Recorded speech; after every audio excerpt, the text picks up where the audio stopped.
Bah, sur SSLC, ce ne sera pas possible, j'ai l'impression.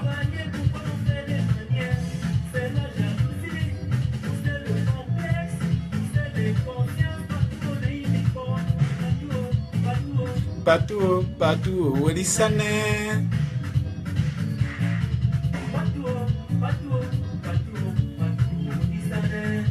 Nick, je suis revenu sur le compte. J'espère que ça va aller.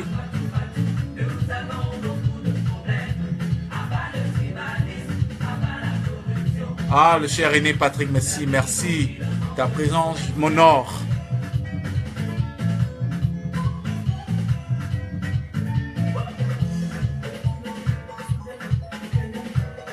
Je suis très largement attaqué, ça je peux vous dire. Mais ça ira.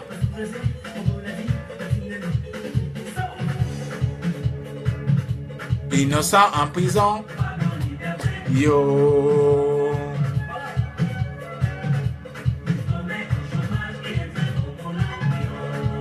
« 1989, c'est-à-dire 7 ans après la prise de pouvoir de M. Biya. Je dis 7 ans, pas tout. 7 ans.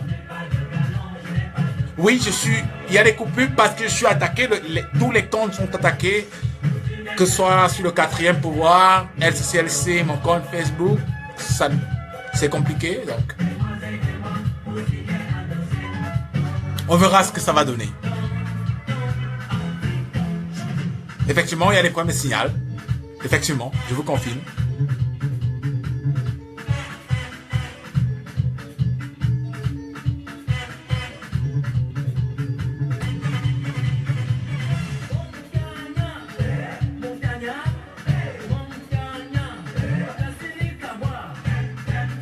Des love, urgent.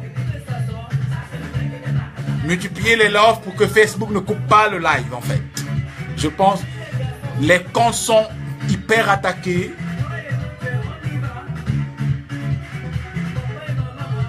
Mettez des love pour que ça ne parte pas, s'il vous plaît. C'est rien, c'est rien.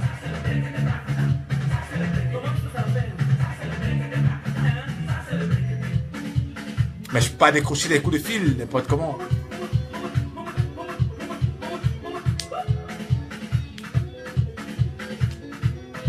Mettez des love pour que ce ne soit pas coupé, s'il vous plaît. C'est très important. Parce que sur SCLC, ça ne passe plus. Ça ne va plus passer dans quelques secondes sur le 4e pouvoir. Donc, ça me gêne un peu, mais bon. On va aller avec. On va aller avec. On va faire avec.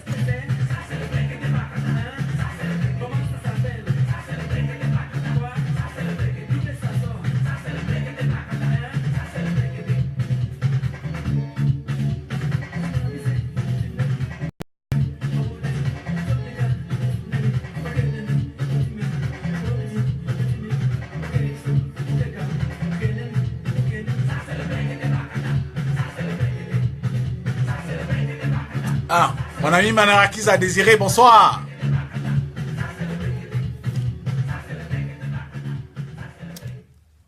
Bonsoir chers amis. Ça fait beaucoup de temps, on ne s'est pas parlé, on n'a pas discuté. Vous savez, l'actualité était un peu très compliquée avec les arrestations, avec l'actualité politique, le conseil ministériel, les détournements et autres. On n'a pas eu le temps de discuter sur beaucoup de choses, sur ce qui nous tient à cœur, qui est en réalité la manière par laquelle nous devons construire le devenir de ce pays. Parce que la réalité, c'est que beaucoup de gens me demandent pourquoi je le fais. Et surtout mes frères Boule me demandent pourquoi je fais ça. Ils ont raison de le dire, en fait. Je le fais parce que je pense que il faut faire quelque chose par rapport au pays. Il faut chercher à sauvegarder 2 ou 3 choses en réalité. Ce que beaucoup de gens ne savent pas. Moi, je travaille sur des questions un peu plus compliquées que ce que vous pouvez lire académiquement. Un peu d'Achimbembe, mais un peu de latin. On essaiera d'y aller. Ce ne sera pas évident, croyez-moi, ce ne sera pas évident parce que je peux vous faire une confidence. Ce ne sera pas évident de travailler ce soir. Je vous le dis déjà. Je le sais depuis des mois, il y a des gens qui travaillent essentiellement pour bloquer mes communications. J'ai dû changer beaucoup de mots de passe régulièrement pour mes comptes Facebook. Mais bon, c'est rien. Tout ce que Dieu fait est bon, comme on dit souvent, que ce soit musulman ou chrétien. Et donc les gens me demandent pourquoi on fait ça. On fait ce que nous faisons parce que ceux qui ont pris en otage la République doivent non seulement rendre compte, mais le peuple a l'occasion de prendre en main son destin. Ce soir, on aura 3 temps. 3. Le premier temps, c'est Mbunga. Le deuxième temps, c'est le chassement. Et le troisième temps, c'est la question de Biya. Parce qu'elle est fondamentale. Il faut envoyer les loves, saturer les loves, en fait, pour que ça ne passe pas. En réalité, on va pas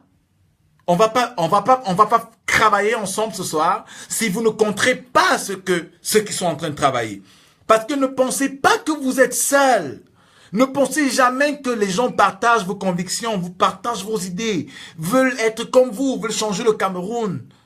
Donc travaillez également, donc envoyez seulement les loves, On vous demande ça. Peut-être c'est une étape, je ne sais pas trop, mais c'est une amie qui m'a dit. Envoyez les loves, bloquez ça, en réalité. Et donc, il y aura dans 3 temps, je le disais tantôt, on aura la communication, on aura un point sur Mébé, on aura le chassement et on aura la question de M. Biya, qui sont 3 éléments fondamentaux. J'ai retardé la vidéo. Ce soir, c'est parti déjà sur le 4e pouvoir. Donc, j'ai retardé la vidéo parce que je comptais m'adresser en fait à l'élite. Parce que en réalité, aucun changement ne s'opère sans que ceux qui ont le pouvoir économique, ceux qui ont le pouvoir administratif, ceux qui ont l'appareil sécuritaire, ceux qui en fait tiennent le monde, ceux qui tiennent les sociétés, ne comprennent l'urgence du changement. C'est pour ça que j'ai retardé la vidéo. Je vais retarder la vidéo sachant que il n'y aurait qu'une minorité de personnes qui vont m'écouter ce soir. Et cette minorité de personnes, vous qui avez choisi d'être là ce soir, c'est à vous que je vais m'adresser. Je vais m'adresser à vous parce que je sais que c'est vous qui allez faire le changement dans ce pays. C'est vous qui allez protéger les intérêts du peuple. C'est vous qui allez vous assurer que le Cameroun ne sombre pas dans une guerre ethnique, dans une guerre civile. C'est vous qui allez vous battre pour que demain, même après 2, 3, 4 mois de conflit, de crise, nous nous regardions et nous discutions ensemble. C'est pourquoi j'ai retardé cette vidéo. J'ai retardé cette vidéo parce que je sais à qui je m'adresse. Je connais la population qui est connectée. J'imagine que c'est une population déterminée. C'est une population évoluée. C'est l'élite du Cameroun qui est en ligne. Du moins une partie. Et je le sais. C'est pourquoi je l'ai retardé. Des gens me disent tout à l'heure, parce que j'ai publié des photos d'une résidence de Edgar Alain Mbunga, ils me disent, non, c'est pas sa maison. Je vais vous dire, Mais Bengo a 3 hôtels à Kribi. Je dis bien, 3 hôtels à Kribi. Pour ceux qui ne savent pas, mais Bengo a 3 hôtels à Kribi. Mais Bengo, c'est un frère. C'est ce qu'on appelle un aîné, un père du village. Donc, personnellement, je n'ai aucun intérêt à combattre Bengo. Mais moi, Boris Berthold, j'estime que dans le Cameroun de demain, le Cameroun que nous voulons construire, déjà, il y a beaucoup de coupures. Il y a beaucoup de coupures. Je vous ai dit envoyer les loves. Donc, et c'est pas un problème avec Edgar, qui est un père, un aîné. Mais c'est ma vision de l'État. Ma vision du pays de demain. Ma conception de la République. Qui ne coïncide pas avec ses valeurs. Qui ne coïncide pas avec sa manière de faire. Avec le caractère ostentatoire. Avec son enrichissement nauséabond. J'ai rencontré des Blancs qui m'ont dit que c'est le fonctionnaire le plus corrompu du pays. Mais vous croyez que je suis content de marcher dans ma vie et que moi, Boris Berthold, jeune que je suis,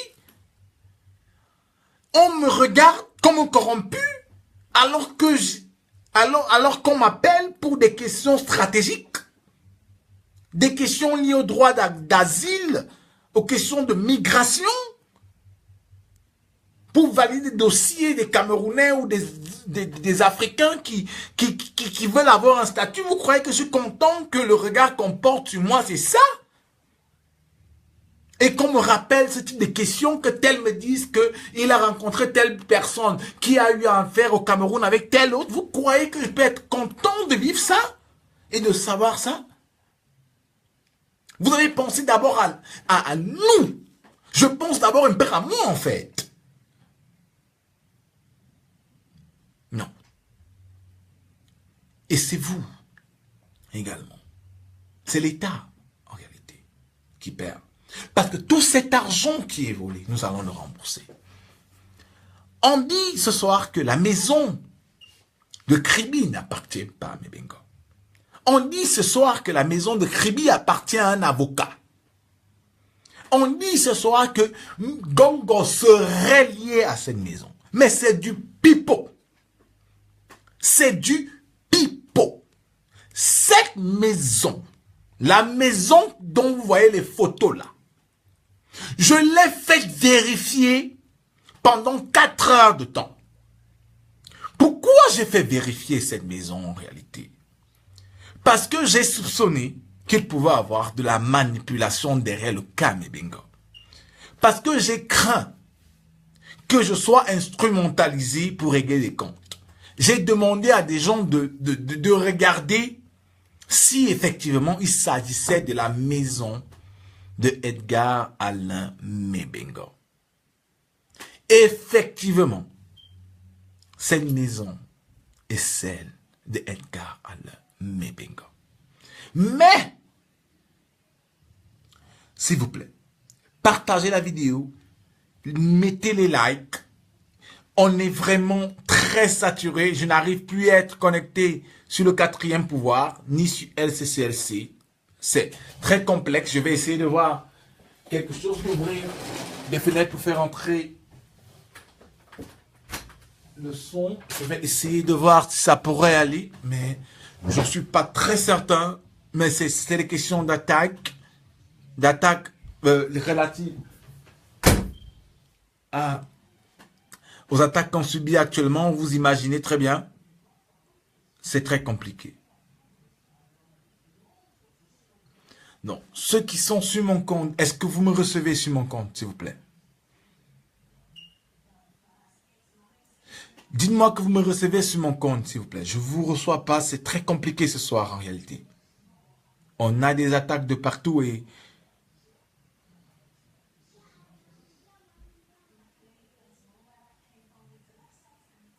Oui. Oui. Bah, si vous me recevez sur mon compte, on va y aller. On va y aller. Et donc, c'est pas un problème personnel avec Edgar, Alain. C'est un problème lié à la République, à notre définition de l'État, à notre vision du Cameroun. Cette maison l'appartient. Vous savez, j'ai travaillé sur le scandale de l'affaire de l'avion présidentiel. Et je peux vous dire que j'y ai vu des choses. J'ai entendu des choses sur ce scandale. J'ai enquêté. J'ai vu des prête-noms. J'ai vu des transactions au Panama, à Singapour, en Indochine, en Suisse, en France, en Belgique. Donc, je peux imaginer et je peux vous dire quand tel ministre peut être impliqué dans des dossiers pas très sérieux. La maison là, Mebengo a mis ses affaires au nom de Bernadette Mebengo. Pour ceux qui ne savent pas, retenez-le. C'est Bernadette Mebengo, la femme de Edgar Alain Mebengo, qui gère en réalité l'essentiel de sa fortune.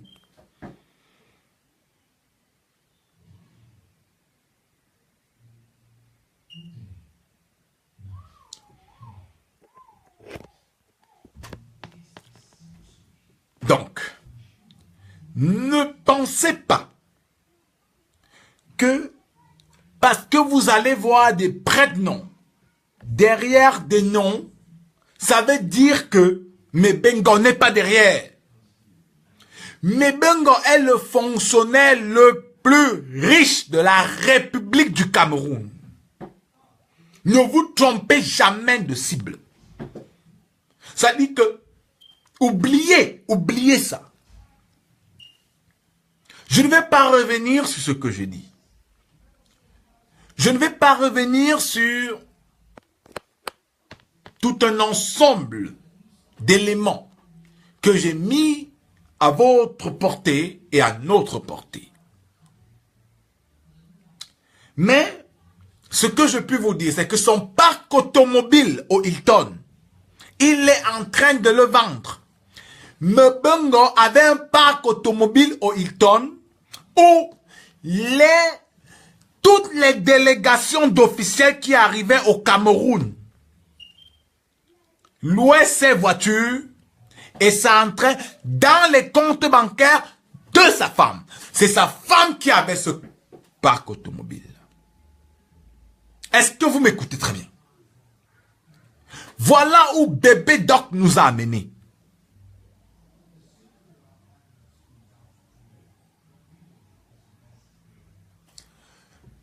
Même le parc automobile, ils sont en train de liquider. Je vous dis que c'est liquidé. Ceux qui sont au Hilton, ceux qui peuvent appeler l'hôtel Hilton, appelez l'hôtel Hilton. Ils vont vous dire que le parc automobile de Edgar Alain Mebengo est en liquidation. Parce qu'à l'instant où on parle, il sait qu'il doit être arrêté. Ce n'est pas une question de Biya doit l'arrêter. Ce n'est pas que Biya doit l'arrêter. Ce n'est pas Biya qui doit l'arrêter. Paul Biya ne doit pas l'arrêter. C'est la République qui doit l'arrêter. C'est la République qui doit l'arrêter. Parce que Biya incarne la République du Cameroun. Il sait que c'est la République qui doit l'arrêter. La République, la res publica, la chose publique, publica, qui doit l'arrêter. Il le sait.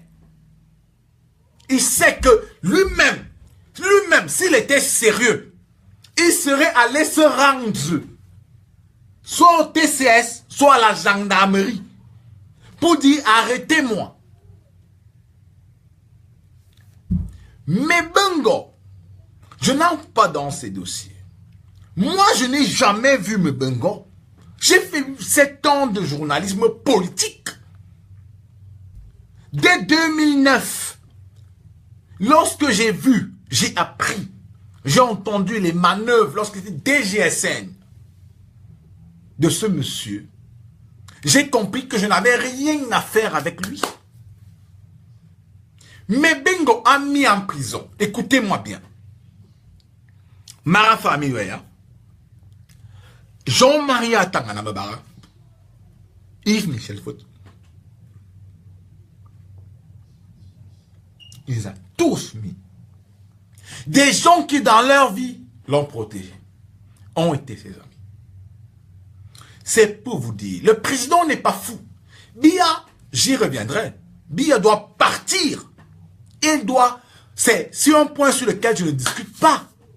Il doit partir. Mais Biya lui-même, le président Biya, le grand-père, sait que Biya ne peut pas le laisser. Ne doit pas le laisser. Parce que Mbongo incarne tout ce que nous détestons dans ce pays. Le vol, la corruption, le trafic d'influence. Excusez-moi. On a été coupé, je vous ai dit tout à l'heure, c'est pas évident sur le 4e pouvoir ou sur LCCLC, donc je suis obligé de manager tous ces murs. Vous imaginez la difficulté que j'ai. Les comptes ont été attaqués sur LCCLC ou le 4e pouvoir, donc je suis parfois obligé là de faire une ou deux choses. Donc, Biya lui-même sait que il va falloir arrêter Edgar Alain Mbongo. On n'arrête pas Mbongo parce qu'on le déteste. On l'arrête Mbongo pour utilité publique et pour le salut de la nation. On ne peut pas laisser. C'est indécent. Chers amis, vous n'imaginez même pas, c'est indécent. Vous vous rendez compte que seulement parce qu'il y a des rumeurs, sa femme vend le parc automobile du Hilton? On est dans quel pays?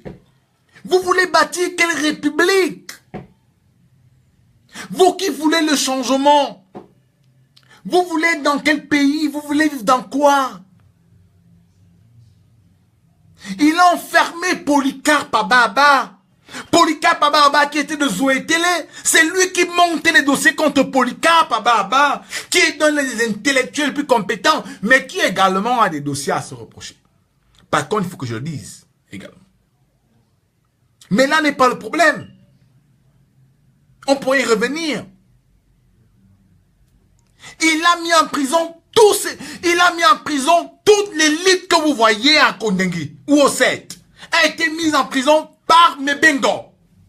Mbengo a au moins plus de 800 milliards de francs CFA. 800 milliards à Singapour, en Corée du Nord, en Corée du Sud, autant pour moi, en Chine, au Panama, aux îles Fidji, aux États-Unis, en France, en Suisse, au Luxembourg, en Écosse, en Norvège, au Sénégal, en Afrique du Sud. Il a des biens. Un fonctionnaire de la République. Un peu de décence. On n'interdit pas aux gens de voler. Parce qu'on vole en fait partout. Ce que les Blancs appellent le lobbying, c'est la corruption. Ce qu'ils appellent le lobbying, les Blancs là, ce qu'ils appellent le lobbying, c'est la corruption. Mais il faut de la décence dans la gestion des affaires de l'État.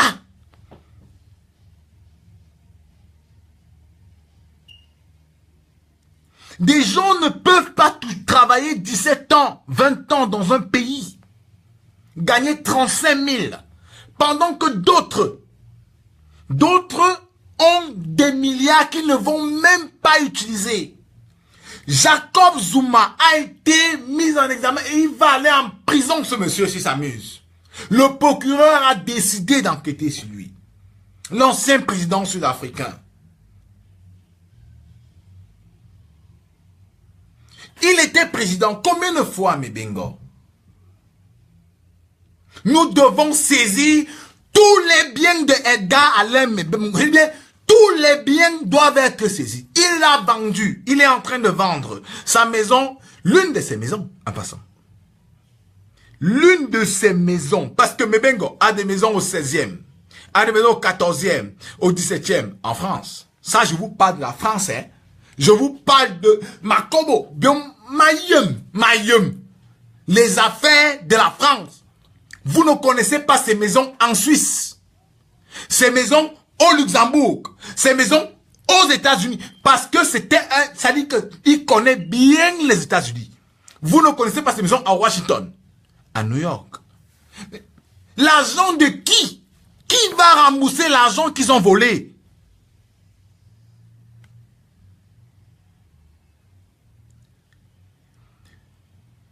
Qui va rembourser l'argent que ces gens ont volé ou l'argent que ce type a volé? En réalité. Moi, je ne compte pas rembourser ça. Chers amis, excusez-moi de ma déconcentration. C'est parce que les pas sont attaqués, je suis obligé de faire une ou deux choses pour assurer que tout le monde soit en ligne. Et donc, Mébé doit être arrêté. Mais le président Biya est le problème. Biya est le problème parce que il fait tout pour que nous ne soyons pas à l'aise. Il fait tout pour que nous ne nous sentons pas bien, pour nous énerver. Ces gens ne peuvent pas prendre de telles rétro-commissions en réalité. Et c'est vrai, c'est des rétro-commissions. Parce que quand vous voyez McForce, quand vous voyez la Chine, quand vous voyez l'avion présidentiel, c'est des rétro-commissions en fait, en réalité. Ces gens nous facturent des trucs qui coûtent 1000 francs à 100 000 pour que nos enfants payent. Pour que moi je vous ai déjà dit, je ne paye pas ça. Je vous dis, moi je ne blague pas dans ma vie. Moi je suis un garçon très rationnel. Moi je parle mes choses comme je vous parle là. Je ne paye pas. Je vous dis que je vais payer. Parce qu'on va saisir les comptes. Si on ne me montre pas qu'on a saisi les comptes des gens, je ne paye rien. Je vous dis, les gens ne peuvent pas s'enrichir comme ça. Et moi je paye, mes enfants payent. On est où là? Moi je travaille ma vie pour que ma famille paye. Vos familles peuvent payer. Moi je m'en fous. Vous comprenez? Comme vous ne comprenez pas qu'il faut changer là, qu'il faut faire pression pour qu'on arrête ces gens. Comme vous ne comprenez pas là, je vous dis que moi, Boris Datol là, je vous dis que je ne paye pas. Mayane que je me. Je ne paye rien. Rien. Mais ma famille ne va rien payer. Moi, attends, quand je dis ça, vous croyez que je blague, non? On va se voir dans 15 ans. Demandez-moi si ma famille a payé, je vais vous dire qu'ils n'ont pas payé. Et je vais vous expliquer pourquoi ils n'ont pas payé et comment ils n'ont pas payé. Un monsieur est en train de vendre son parc au Hilton, est en train de vendre sa résidence à Aubervilliers en France, et vous croyez qu'il est simple? Pourquoi sa femme banque? Pourquoi sa femme banque? S'il ne se reproche de rien, s'il est simple, on l'a envoyé à Saint-Mélima, chez moi, parce qu'il n'est pas de Saint-Mélima, hein? Parce que c'est ça le problème en fait de beaucoup de Camerounais là, que je vois là, beaucoup de mes frères là, ils se vantent petit, même petit de quoi, mais nalmité. Il était à Saint-Mélima là. Il bavardait ces bêtises qu'il bavardait là. Il était même bien assis hein, avec Kamon Foumou à côté. Avec Kamon Foumou à côté. Qui l'aime là-bas? Personne. Même à Zoé Télé, on n'aime pas. Je dis bien, même à Zoé Télé, on n'aime pas ce monsieur.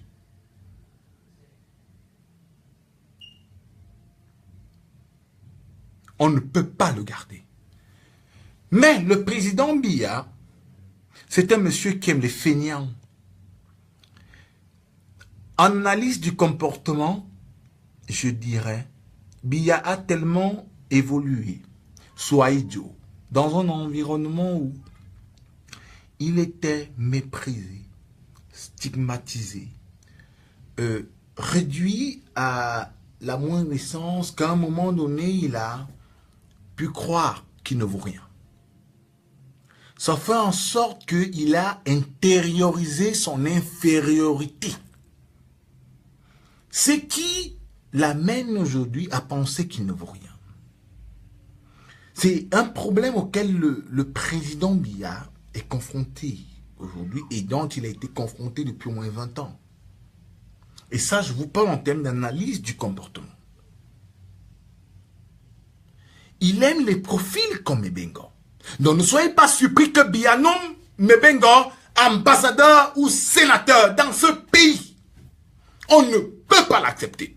Moi, je vous dis que si Biya nomme Mebengo ambassadeur ou sénateur, vous n'allez pas me reconnaître. Je ne vous dis pas ce qu'il va faire. Ne vous dis pas comment je vais m'aligner. Mais croyez-moi, s'il nomme Mebengo ambassadeur ou sénateur, je ne parle pas. J'écoute, beaucoup de gens m'appellent. Ils me demandent, Mebengo sera ambassadeur, sénateur, patati patata. Nommez-le. Vous êtes fort, non? Vous avez le pays. Nommez un peu Mebengo. Sénateur ou ambassadeur. Nommez-le. Nommez-le. Nommez-le. Je vous dis, moi je parle toutes mes choses comme je parle là. Nommez un peu ce type. Je vous jure que tout, c'est-à-dire que je vais oublier beaucoup de choses. Parce que je vais personnellement estimer que dans ce pays, des gens ont décidé de faire la guerre au peuple. Des gens ont décidé de tuer les Camerounais. Des gens ont décidé d'enfermer l'État. Des gens ont décidé de prendre en otage l'Afrique centrale. Et nous aurons le devoir de libérer l'Afrique centrale. Je vous mets en garde. Je ne blague pas. Et ce que je dis là, je ne blague pas. Mais Bengos, ça dit que c'est l'illustration la plus parfaite de ce que les Camerounais détestent. L'exubérance, l'arrogance, le mépris des faibles, l'enrichissement illicite, la corruption, les détournements sauvages, tout ce que nous on a pu détester dans ce pays, le Bongo l'incarne. Il est temps que ça cesse. Que le président Biya, au moins il peut le faire. Vraiment. Au moins qu'il fasse la seule chose qu'il a pu faire depuis au moins 36 ans qu'il est au pouvoir. Arrêter ces voyous. Au moins ça. Hein.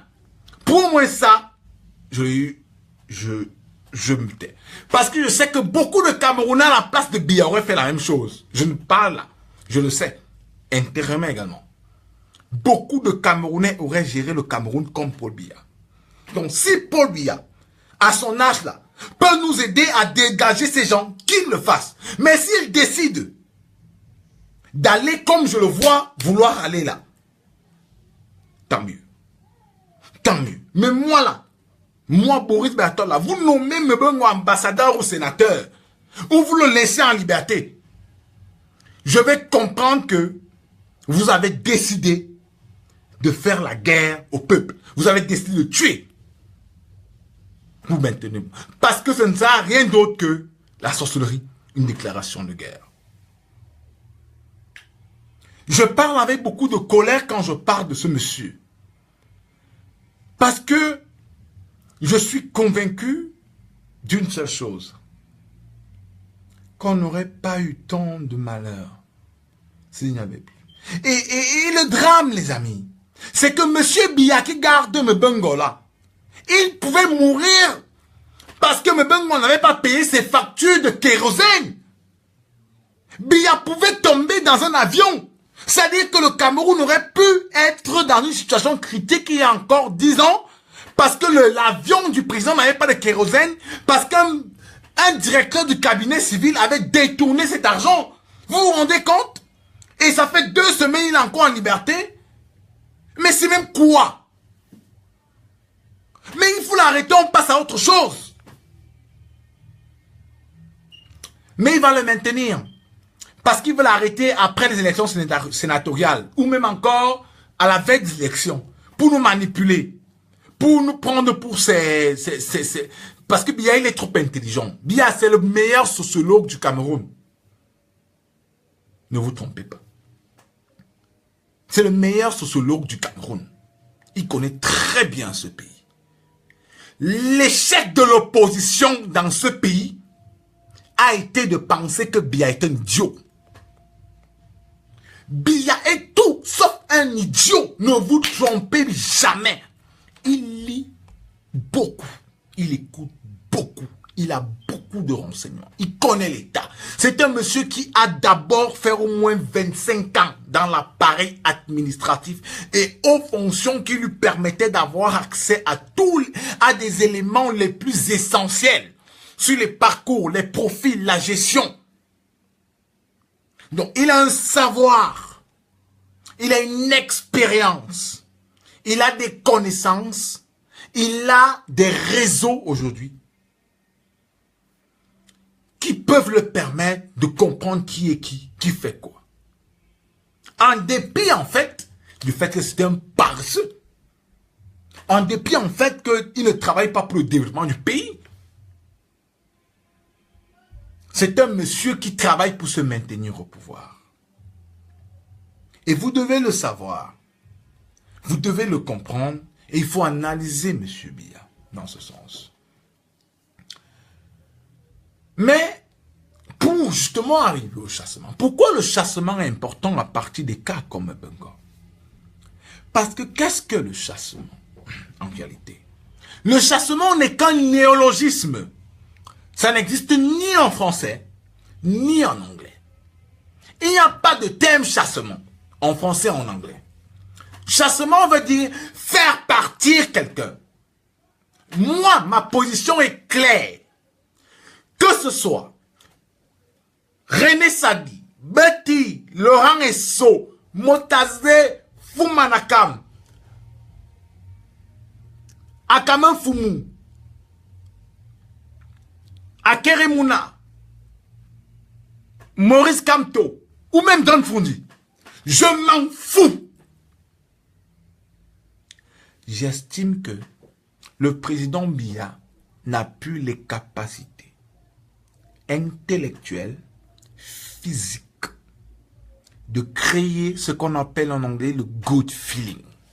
C'est-à-dire que le good feeling, c'est cette ambiance, cet environnement qui permet à un pays de penser qu'il existe, qui peut entreprendre, qui peut rêver, qui peut se recréer.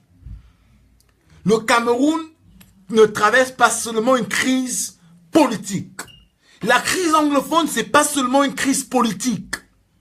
C'est pas seulement une crise économique. C'est pas seulement une crise culturelle. C'est une crise de la créativité. C'est une crise de l'invention. C'est une crise de l'entrepreneuriat. Il faut le savoir.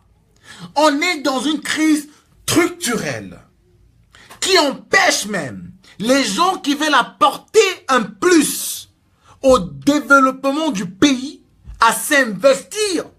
Il y a beaucoup de jeunes qui veulent investir au Cameroun. Il y a beaucoup de jeunes qui veulent s'engager. Il y a beaucoup de jeunes qui pensent qu'on peut faire quelque chose. Mais ils ne peuvent pas le faire parce que nous sommes en crise, de crisis. Un moment qui s'arrête quand on définit le terme crise de manière conceptuelle. Nous sommes en crise. Et il faut, quand on est en crise, il faut faire, go forward. Il faut aller devant. Il faut réinventer. Il faut recréer quelque chose. Mais on ne peut pas recréer le Cameroun avec Biya. On ne peut pas réinventer une société avec Biya. On ne peut pas recréer le dynamisme des Camerounais avec Biya. Biya a 85 ans. 60% de la population a moins de 35 ans. Donc d'un point de vue démographique, moi, Boris Berthaud, je suis en déphasage avec le grand-père. Lui et moi, on ne s'entend pas, on ne peut pas travailler ensemble. Je ne sais pas comment je peux être un conseiller de Paul Biya. Je ne peux pas être un conseiller de Paul Biya parce qu'il ne peut pas m'écouter, il ne me comprend pas. Il ne va pas me comprendre. La crise anglophone doit également être analysée comme une crise générationnelle en réalité. Parce que entre 1990 et 2016, vous avez eu des vagues migratoires de jeunes anglophones qui sont partis à l'étranger parce qu'ils n'avaient pas de perspective, en réalité. De perspective de carrière, de perspective de progrès économique. Et aujourd'hui, ils se retrouvent en train de financer la contestation anglophone pour la sécession. Ce qui est normal en réalité, d'un point de vue analytique, et moi je parle en tant que spécialiste en quelque sorte de migration. Ils sont dans leur devoir. Parce qu'ils sont partis d'un point vers un autre point, parce que dans ce point A, ils n'avaient pas d'opportunité, et à partir du point B, ils décident de créer les opportunités au point A. Voilà une équation, en fait, intellectuelle, qui se pose au Cameroun. On a une crise générationnelle, où on a des vieux qui ont 70 ans, 75 ans, 80 ans, 82 ans, 85 ans, qui contrôlent toute la République, de la présidence au Conseil constitutionnel. Ils ne comprennent rien. WhatsApp, Facebook, Telegram. Ils ne comprennent pas ça. Ils ne connaissent pas ce que veut dire Telegram.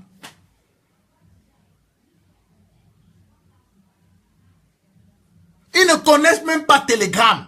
Ils ne connaissent pas WhatsApp. On vient leur montrer, papa, voilà ce que Boris Bertol a écrit aujourd'hui. Ericos. Parce qu'ils ne comprennent rien. On ne peut pas, vous voulez développer, vous voulez combattre quoi dans ce monde? Vous voulez être fier de quoi avec ça? On ne peut pas continuer comme ça. C'est pourquoi je vous dis, le problème n'est pas question de Betty, de Daoussa, de Bamileke, parce que Biya s'est maintenu au pouvoir. Parce que les Daoussa, les Bamileke, les anglophones ont accompagné Biya. Qui est Minat aujourd'hui? C'est un anglophone. Les anglophones m'ont dit qu'il n'est pas anglophone, mais vous blaguez. D'un point de vue symbolique et dans l'acceptation des identités, c'est un anglophone. Ça veut dire que tout ce pays a participé à maintenir M. Biya au pouvoir. Et tout ce pays doit participer à le faire partir. Ça ne doit pas être une guerre de clans, une guerre d'ethnie. Ça doit être une coalition populaire, démocratique, qui doit décider de le faire partir. Ne prenez pas vos identités ethniques comme alibi pour accuser les ethnies. Tous les boulous, tous les petits ne soutiennent pas Biya. Et ne mangent pas cet argent. Voilà Mebengo. Mebengo, le voleur là, même à Zoétélé, on le renie. Vous allez dire que parce que quelqu'un est de Zoétélé, il ne peut lui parler du Cameroun. Quelle est même cette histoire-là, même en fait? Quelle est cette histoire que je vois des gens écrire tous les jours sur Facebook, les petits, les boulots.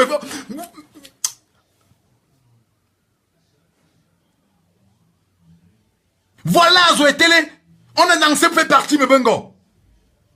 Le fonctionnaire le plus riche du Cameroun. Vous croyez que les petits boulous mangent l'argent des gens là? Vous voyez une bande de braqueurs qui ont pris l'État en marche, qui ont pris le pays en otage, vous accusez d'un peuple?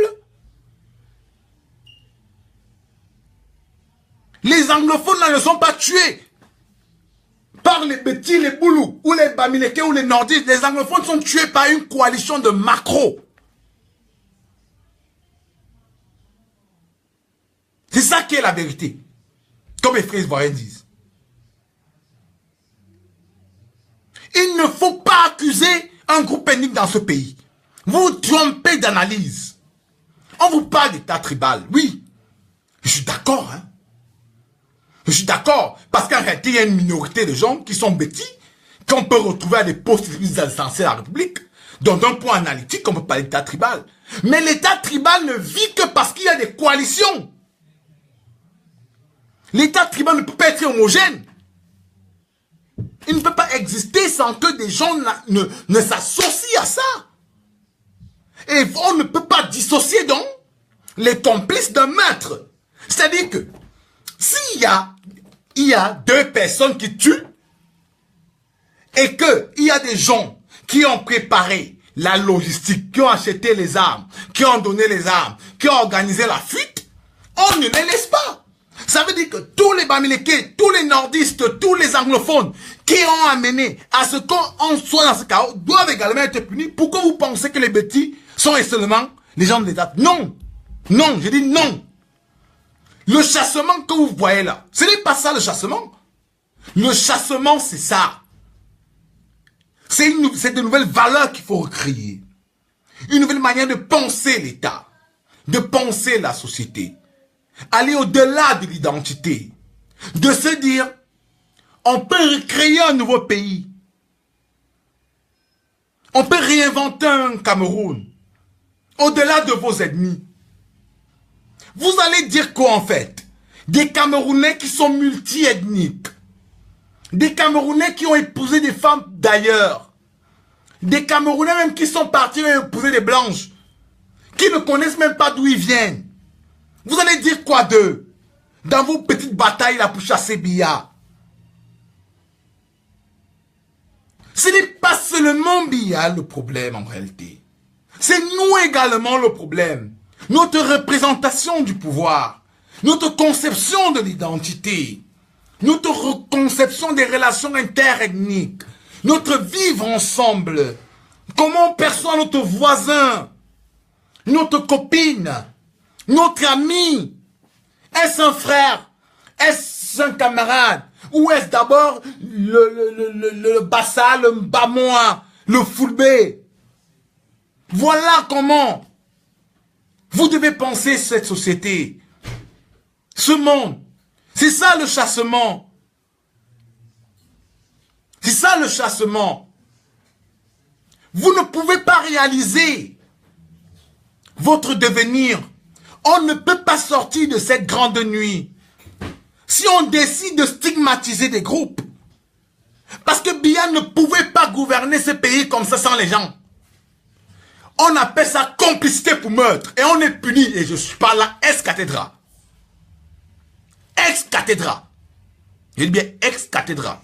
Ce n'est pas les émotions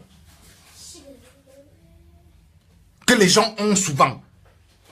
Je dis bien que si vous ne pouvez pas accuser des gens d'avoir pillé le Cameroun, de tuer les anglophones, parce que qui tue les anglophones? Vous croyez que c'est Atanga Nissal qui a décidé d'envoyer l'armée chez les anglophones pour tuer nos frères anglophones?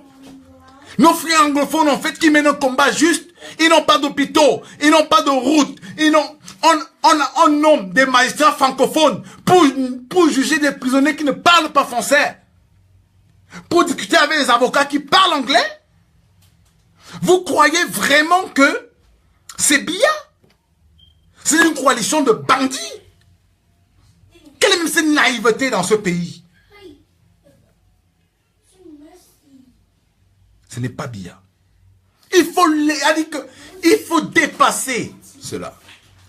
Envoyez vos répertoires au 00 33 7 58 56 29 46. 00 33 7 58 56 29 46. 00 33 7 58 56 29 46. Vous ne pouvez pas penser. Je vois un gars qui me dit que je protège Biya. Voilà, ça dit que voilà dans ce pays. Biya, je l'ai marqué depuis Biya doit partir, je l'ai marqué depuis 1 an, 2 ans, 3 ans. Mais il faut dépasser le cadre de Biya. Le chassement, ce n'est pas Biya, en fait. Le chassement, c'est Biya must go, en réalité. Parce que chasser veut dire faire partir. Et depuis 90, des gens travaillent à faire partir Biya. Donc, dire chassement, en réalité, ce n'est rien d'autre que faire partir Biya. Mais il faut réinventer quelque chose. Il faut recréer une nouvelle dynamique. Vous voulez créer une société qui est parallèle à d'autres sociétés. Vous voulez chasser un système pour créer le même système. Pourquoi on se serait battu? Pourquoi, en fait, on se serait battu? Vous croyez que Mandela s'était battu contre l'apartheid pour accepter l'apartheid des Noirs contre les Blancs? Et il a dit qu'il ne s'est pas battu contre l'apartheid des Blancs pour accepter l'apartheid des Noirs. Je ne me bats pas pour ça, pour accepter notre dictature ethnique. D'ailleurs, qui n'en a pas, je vous dis que c'est une coalition. Ne nous prenez pas en otage. Ne gâtez pas le chassement. C'est tous les Camerounais, du nord, de l'est, de l'ouest. Et moi, je travaille en underground. Moi, je discute avec des Camerounais. J'ai plus de 50 000 numéros de téléphone. Ne me voyez pas écrit sur mon mur Facebook. Je vous le dis là. Envoyez vos numéros. J'ai plus de 50 000. Je n'en parle pas. Je ne trouve pas ça utile. Beaucoup de Camerounais me parlent de leurs problèmes. Je ne publie même pas pour certains qui sont fâchés que parce que je ne publie pas. Mais peut-être parce que je n'ai pas de vérification également. Deux ou trois choses. C'est tout le pays qui est en colère, c'est tout le pays qui bouge. Vous ne pouvez pas prendre sur vous de vouloir faire porter le chapeau à des gens. Alors que vos amis, vos anciens amis sont complices. Vous croyez, dans la répression des anglophones, ils sont 6 dans ce gouvernement. On a enlevé 2 qui ont amené à ce que l'armée brutalise les anglophones. Ils sont 6. On a enlevé 2. On a ramené l'autre à la présidence. Les sécurocrates. Ils ont demandé qu'on tue nos frères anglophones. Et ils sont une coalition interethnique. Vous parlez de quel pays? Le pays que vous ne connaissez pas? Vous croyez que parce qu'il s'agit d'ascension sur Facebook tous les jours, vous insultez, vous bavardez, vous dites que telle ethnie est comme ça là et que vous avez raison? Vous connaissez même ce qui se passe? Comment ces gars manœuvrent? Comment ces gars ont noyauté jusqu'à l'aide de camp du président de la République? Vous savez ce qu'on appelle noyauter l'aide de camp du président de la République? Vous croyez que Biya a dégagé son aide de camp pour rien? Vous savez pourquoi Biya pas avoir dégagé son aide de camp, le gars qui lui porte les dossiers directement? Et vous croyez qu'on a une affaire banale?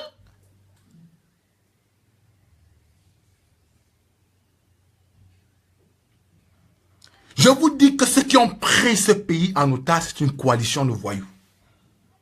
Et il faut une coalition du peuple.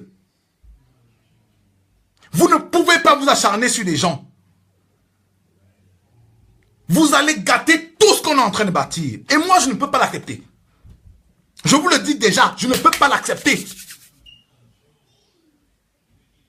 Des gens encerclés. Vous ne savez pas l'État. Le Deep State. En anglais, on parle de Deep State, l'État profond. C'est aux États-Unis qu'on connaît ça. Ceux qui ont vu 24 heures chrono, ceux qui ont vu Prison Break, peuvent imaginer ce qu'on appelle le Deep State. Vous croyez que c'est des ennemis? Vous vous trompez? C'est des individus qui appartiennent à un clan, des réseaux, qui peuvent être économiques, qui peuvent être ésotériques, qui peuvent être culturels, qui peuvent être intellectuels. Ils prennent en otage l'État. Et ils font ce qu'ils veulent. Et ils vous manipulent. Parce qu'ils ont les médias. Ils ont les médias. Ils ont des gens dans l'appareil qui permettent de diffuser des idées. Il faut un collectif de Camerounais responsables. Des millions de Camerounais qui disent qu'ensemble nous allons changer ce pays. De l'est, de l'ouest, du nord au sud, des Mundang, des Sawa, des Bakoko, des Ntoumou, des Boulou, des Bamilekrit. C'est ça qui va créer ce pays. Il faut reconstruire, c'est ça le changement. Comment reconstruire une nouvelle société? Et non faire des fixations sur des constructions coloniales en réalité. Parce que l'ennemi est une construction coloniale. Ça c'est un autre cours que on peut discuter ça plus tard. Mais c'est des constructions dans lesquelles vous voulez les enfermer inutilement.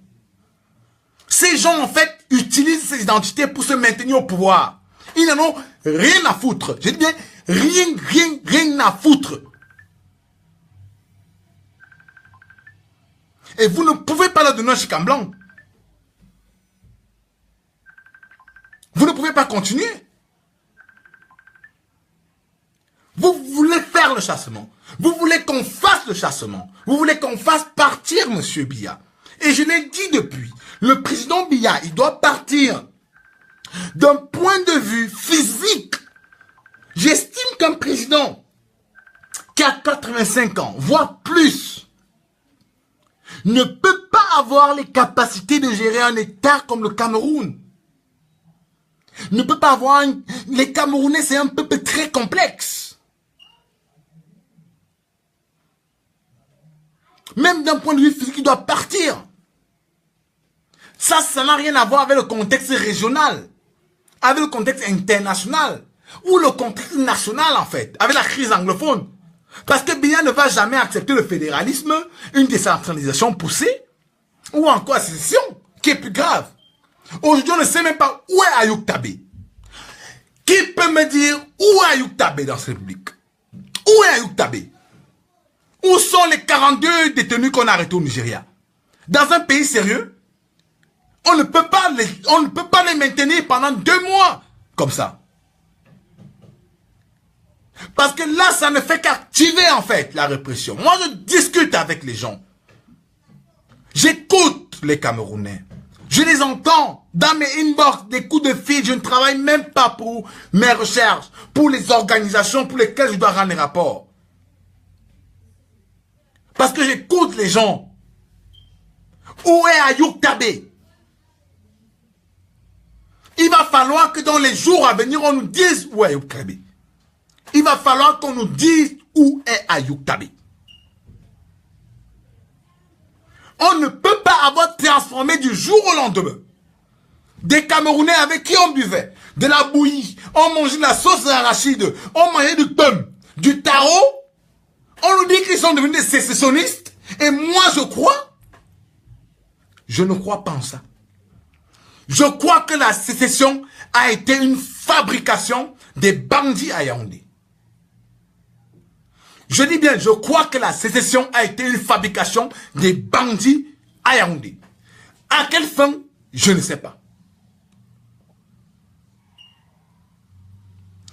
Biya doit partir. Et il doit partir cette année ou au plus tard. Au plus tard. Parce que moi, je n'aime pas être catégorique.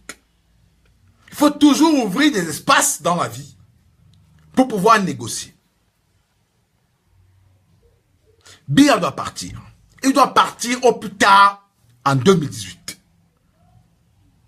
Nous allons lui créer un corridor. Et je tombe sur M. Biya. Je vous le dis. Je ne veux pas être émotif comme beaucoup de Camerounais. Beaucoup de mes compatriotes.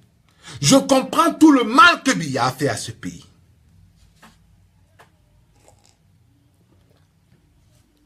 Je comprends que beaucoup de Camerounais estiment que leur misère, leurs problèmes sont dus à M. Biya. Mais M. Biya a hérité d'un système dont il était l'enfant et il a poursuivi la dynamique. M. Biya, dans le cas du chassement, et je répète, envoyez vos répertoires 0033 758 56 29 46 0033 758 56 29 46. Monsieur Biya a fait ce que beaucoup d'entre nous aurions fait. La vérité, c'est que nous ne le comprenons pas parce que nous n'étions pas à sa place. Mais quand vous analysez avec recul, vous allez comprendre que c'est plus compliqué gérer un État post-colonial, un État violenté, brutalisé, avec des individus qui ont subi la colonisation des Blancs, avec des individus dont les parents étaient exclus. Vous allez comprendre qu'il y a des dynamiques psychologiques plus importantes que ce que vous pouvez imaginer. Et je vous le dis vraiment de manière encore très simple. Je pourrais expliquer ça plus tard. Monsieur Biya doit partir dans les conditions d'un chef d'État. Je vous le dis. C'est-à-dire qu'il ne partira pas par la route. Parce que la poste centrale, nous serons à la poste centrale. Le peuple va s'occuper de la poste centrale. Il y aura un hélicoptère qui le prendra des Toudis. D'abord, pour Momeka, éventuellement. Ou des Toudis pour Simalène et il prendra un avion. Où M. Biya, Chantal Biya, ses enfants iront. l'État du Cameroun payera tout. Ce n'est pas ce qu'il a fait à Idio qui est important. On va reconstruire cette société sur le pardon. Si vous voulez reconstruire une nouvelle société, allez sur le pardon. Parce que j'entends des gens dire, on va lui faire ça, on va lui faire ça. Mais les gens vont dire qu'on a tué des militaires en zone anglophone. Et on va dire qu'on a tué l'État parce que le militaire, le policier incarne l'État. C'est la symbolique de l'État. Et s'attaquer à un policier militaire, s'attaquer à l'État. Vous voulez bâtir quel pays avec ce type de raisonnement? Si vous ne mettez pas le pardon, c'est le pardon qui structure toute réconciliation. C'est le pardon qui permet à un peuple de se reconstruire, de se rebâtir, de se réinventer. Ça ne veut pas dire que le départ de M. Biya va faire du Cameroun, Singapour, la Malaisie, non, ou Dubaï, non. Ça veut dire que ça va recréer quelque chose. Ça peut nous permettre de faire quelque chose, de penser que un gars peut avoir 10 millions et investir 5 millions. Ça veut dire qu'un père peut pas dire, oh, que mon fils, il ne voulait pas que tu ailles un peu à l'ENS, va un peu à l'ENS parce que tu es trop brillant, parce que tu es un enseignant brillant. Oui, mon fils ne part plus en Europe, il y a les opportunités qui vont se créer.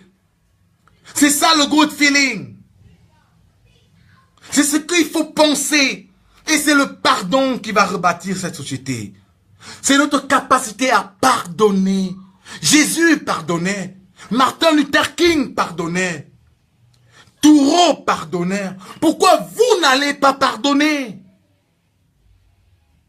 Pourquoi vous ne voulez pas pardonner? Il a fait ce qu'il pouvait faire. Ce qu'il pouvait faire à son niveau. C'était pas bon. C'était mauvais. Mais nous devons pardonner. Pour construire une nouvelle société. Pour rebâtir un nouveau monde. C'est ce que je vous demande.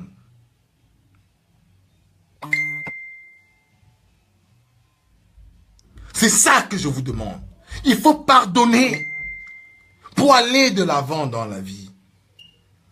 Quand vous pardonnez pas, vous n'arrivez pas à vous reconstruire. Certains peuvent ne pas être d'accord avec moi. Je ne vous demande pas d'être d'accord avec moi. Mais je vous parle de ce qu'il va falloir faire. Et je vous parle de la philosophie du chassement dans lequel je suis. 0033 758 56 29 46. 0033 758 56 29 46. Envoyez les répertoires, le maximum de personnes. Le pardon est parfois difficile, mais on peut le faire. On peut le faire quand on veut le faire. Nous devons l'apprendre dans ce pays. Je sais, il y a eu 90, des centaines de morts, 97, il y a eu 2008. Moi-même en 2008, j'étais à l'université et nous avons travaillé pour secouer, nous avons tenté quelque chose. Ça n'a pas marché. 10 ans aujourd'hui, je sais qu'on va faire. Je sais que nous allons atteindre l'objectif de 2008. Je sais, je le sais, que nous allons le faire. Mais nous allons le faire et après on fait quoi? Après on se réconcilie. Après on rediscute ensemble. Après on se pardonne. Après on regarde comment on construit une nouvelle république.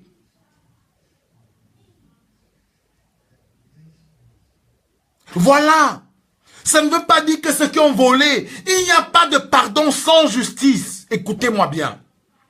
Ça ne veut pas dire que les voleurs de la fortune publique pourront se pavaner et faire ce qu'ils veulent. Non. Je dis pour le président Biya, pour sa famille, parce qu'il a incarné les institutions. Il recevra tout. Mais ceux qui auront été un système et qui n'auront pas rejoint à temps le changement, on va créer des conditions. En fonction de ce qu'ils ont fait. Ça, je ne suis pas responsable. Et je vais vous dire, dans ce dont je parle là, je ne suis pas ça là. Je ne suis même rien en réalité. Je ne représente rien dans toute la stratégie du chassement. Je dis bien, Boris Berthold que vous voyez là ne représente rien. Bientôt, je vais décaler, comme on dit souvent là, en ivoirien là. Je vais décaler. Vous verrez d'autres figures devant vous. Vous parlez du chassement.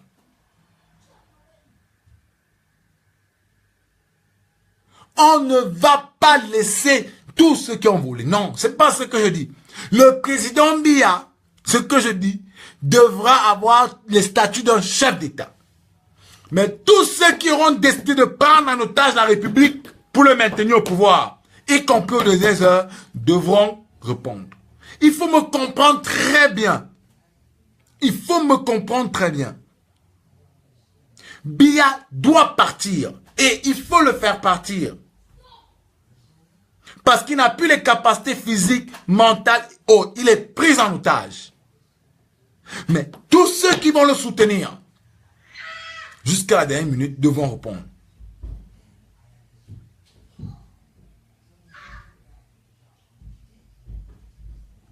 Il va partir. Je le répète, il va partir. Mais il faut recréer une société. Il faut rêver. Ne vous hissez pas les uns contre les autres. Ne travaillez pas à stigmatiser. Pensez comment inventer un chassement. Pensez comment recréer une nouvelle société. Le problème, c'est que vous ne comprenez pas que ce pays est tellement fracturé. Il est tellement divisé. Il est tellement fractionné que vous voyez en termes de blocs. Ne voyez pas en termes de blocs. Parce que les données que moi j'ai, moi je suis d'abord chercheur. Les données que moi j'ai me permettent de parler de manière hétérogène et non en termes de blocs. Me permettent de vous dire à vous qui m'écoutez que le Cameroun que vous voyez là est plus compliqué que ce que vous êtes en train de voir où on vous fait croire qu'il y a des clans. Non. Ils viennent de partout qui veulent le changement. Ils demandent, ils écrivent. Je parle avec eux. Et ce que j'ai retenu, ce que je peux vous dire, c'est que ce n'est qu'ensemble que nous allons le faire, que nous allons reconstruire ce pays. C'est à partir de nos coalitions que nous allons réinventer la société. Je vais m'arrêter là pour ce soir. Je vais essayer de voir si je peux prendre 1 ou 2 personnes. Je vais prendre peut-être Calibro, s'il est en ligne. Si 1 ou 2 personnes, je vais l'arrêter.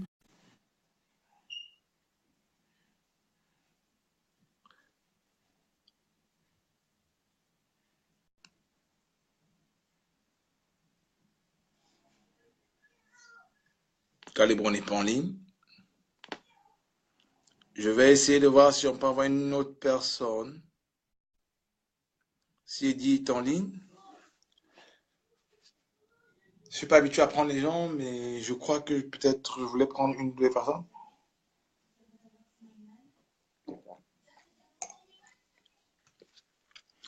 On n'aura pas des gens ce soir.